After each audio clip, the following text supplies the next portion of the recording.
इस गुजारिश में दो वर्ड्स है, एक वर्ड है इसलिए और दूसरा वर्ड है इस तरह। जी, तो मेरी गुजारिश ये है कि यहाँ कुछ लोग आपसे इस किताब के बारे में इन नटशेल कुछ जानना चाहते हैं, वो इसलिए क्योंकि वो किताब खरीदना नहीं चाहते, आपके मुंह से मेन क्रक्स सुन लेना चाहते हैं। ठीक है, हम गुजराती लोग हैं और मुझे पता है कि आप इस किताब के बारे में इस तरह से बताएंगे कि हर कोई इस किताब को लेकर ही जाएगा। तो ये इसलिए और इस तरह के बीच में मैं आपको गुजारिश करता हूं कि आपकी खुद की बुक है, आप खुद ही इसको रिलीज करें गुजराती में। गुजराती के लिए गौरव होगा। अपनी जोरदार ताड़ियों साथे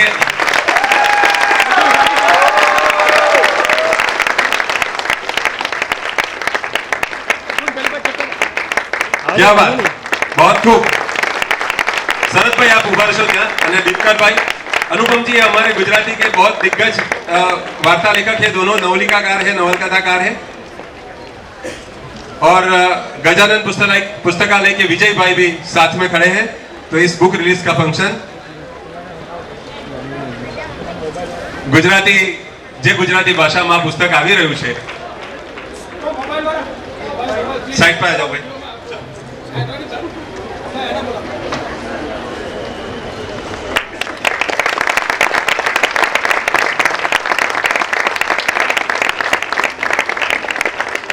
गुजराती भाषा માટે આ ગૌરવની વાત છે।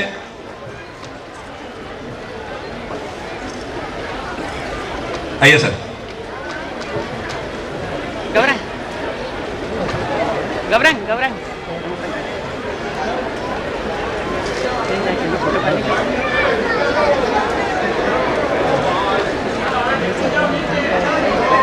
तो आप सबनी ताળીઓને એકવાર જોરદાર ગડગડાટ થઈ જાય અને આપણે અનુપમજીને વિનંતી કરીએ કે આ પુસ્તક વિશે અને આજના એમના નાટક વિશે અને એમની યાત્રા વિશે એમને જે કંઈ મનમાં થાય તે વિશે થોડી વાતો આપની સાથે કરે। लाइफ में कुछ भी हो सकता है, लाइफ में कुछ भी हो सकता है। प्यारे दोस्तों, केम छो? अगर एक लंगोटी वाला आदमी बिना किसी अस्त्र शस्त्र के देश को आजाद करा सकता है तो कुछ भी हो सकता है। एक लड़का रोज नदी पार करके 10 किलोमीटर पैदल चल के स्कूल जाया करता था, वही आगे जाकर भारत का प्रधानमंत्री लाल बहादुर शास्त्री बन सकता है तो कुछ भी हो सकता है। 27 बरस जेल में रहने के बावजूद अगर नेल्सन मंडेला उसी देश का राष्ट्रपति बन सकता है तो कुछ भी हो सकता है। और अगर राबड़ी देवी मुख्यमंत्री बन सकती है तो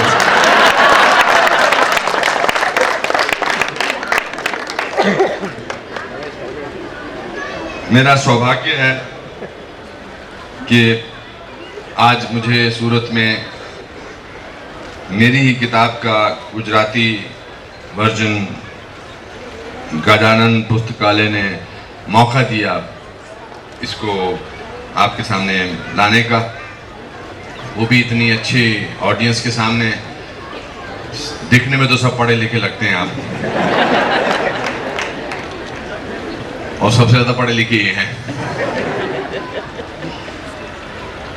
मैंने जिंदगी में कभी किसी भी एग्जाम में फर्स्ट से लेकर बीए तक, बैचलर ऑफ आर्ट्स तक 38% ज्यादा मार्क नहीं लिए कभी। और इस बात पे कभी किसी ने ताली भी नहीं मारी थी, आज आपने ताली मार दी।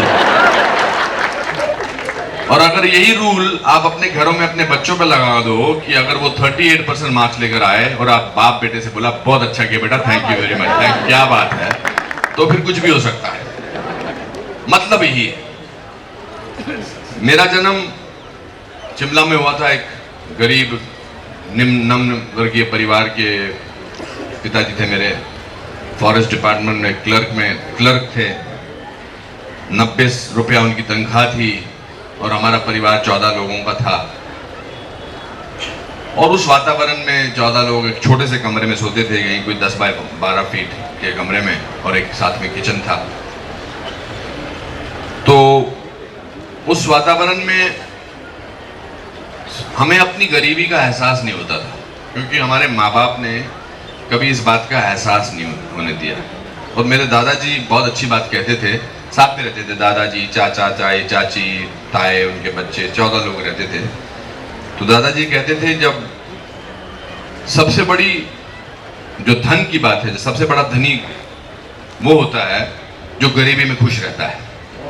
तो हम सब लोग सबसे बड़े धनी थे। देखो मैं एक्टर हूं बेटा, मेरे को बिना ताली के काम नहीं चलता। या एक दो ताली मत मारो या तो मारो मत। थैंक यू वेरी मच, अच्छा लगा मुझे, अच्छा लगा क्योंकि मेरी किताब का टाइटल ही है the best thing about you is you. तो कैसे मैं इस निष्कर्ष पे पहुंचा कि the best thing about you is you, जिसका कि गुजराती अनुवाद करने की मैं कोशिश करता हूं, तमेजा तमारा माटे सर्वश्रेष्ठ हो। क्या बात, क्या बात है? पहला टेक ही ओके हो गया। छोटा था तो मैं आदमी छोटे शहर में सपने बहुत देखता है, कुछ बनने के, कुछ करने के, कुछ उसकी जिंदगी में कुछ होगा। और गरीब होता है तो सिर्फ वैसे भी इंसान सपने देखता है। हिंदुस्तान का 80% लोग सपने देखता है। मगर ये देश बहुत कमाल का है कि काफी लोगों को जो सपने देखते हैं उनको सपने पूरा करने का मौका देता है। इसलिए मैं इस देश का नमन करता हूं हमेशा। पढ़ाई लिखाई में तो मैं था ही बकवास, खेलकूद में भी नहीं था मैं कुछ अच्छा। मतलब कोई ऐसा कि क्रिकेट की टीम में आ जाऊं स्कूल के, या एथलेटिक्स बड़ा कमाल का बन जाऊं, ऐसा कुछ नहीं था। एक बार मुझे दौड़ता हुआ देखकर मेरा पीटी टीचर बोला, तुम अकेले दौड़ोगे तभी सेकंड आओगे। ऐसी कोई खासियत नहीं थी जो इस बात का अंदेशा देती थी कि ये आगे चल के कुछ बनने वाला है। और मेरे माता पिता खुश थे इस बात से, बिकॉज उनको टाइम ही नहीं मिलता था बेचारों को। पिताजी सुबह सुबह 8:30 बजे निकल जाते थे, शाम को 8:30 बजे आते थे। माँ सारा दिन काम करती रहती थी।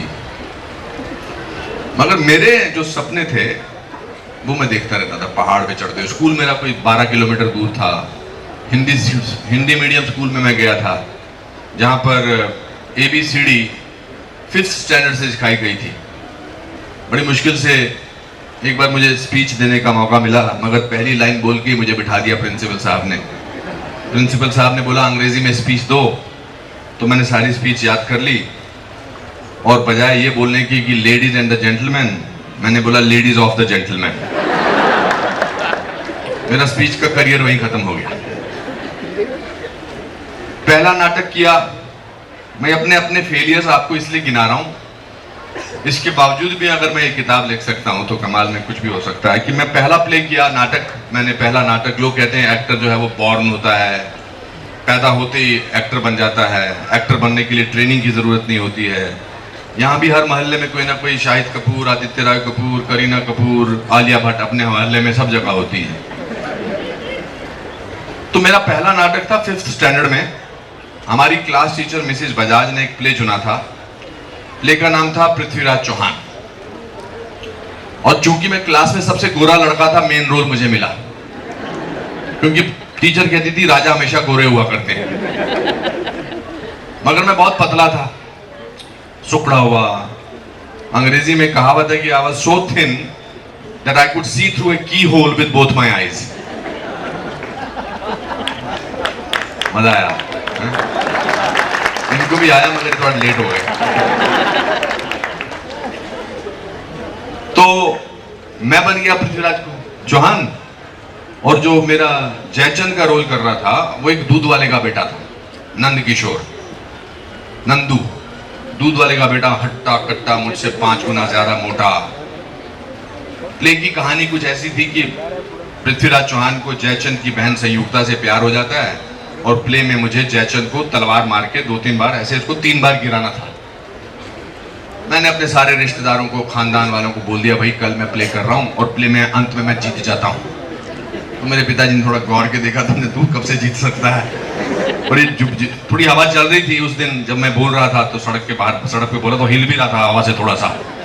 तो बेचारे उन्होंने कहा। तो जब नाटक शुरू हुआ, तो जब पर्दा उठा, तो मैंने देखा एक तरफ पूरे खेर खानदान के चमकते सितारे, पतले पतले थके हुए, एक तरफ नंद किशोर नंदू का पूरा खानदान, मोटे ताजे दूध वाले हट्टे कट्टे।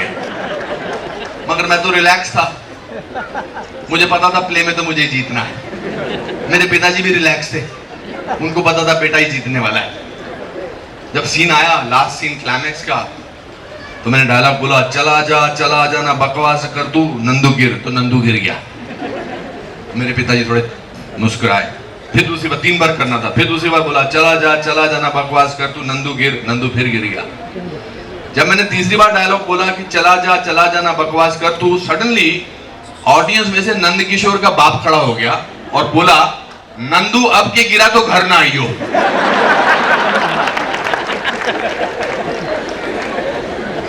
उसके बाद इतिहास पर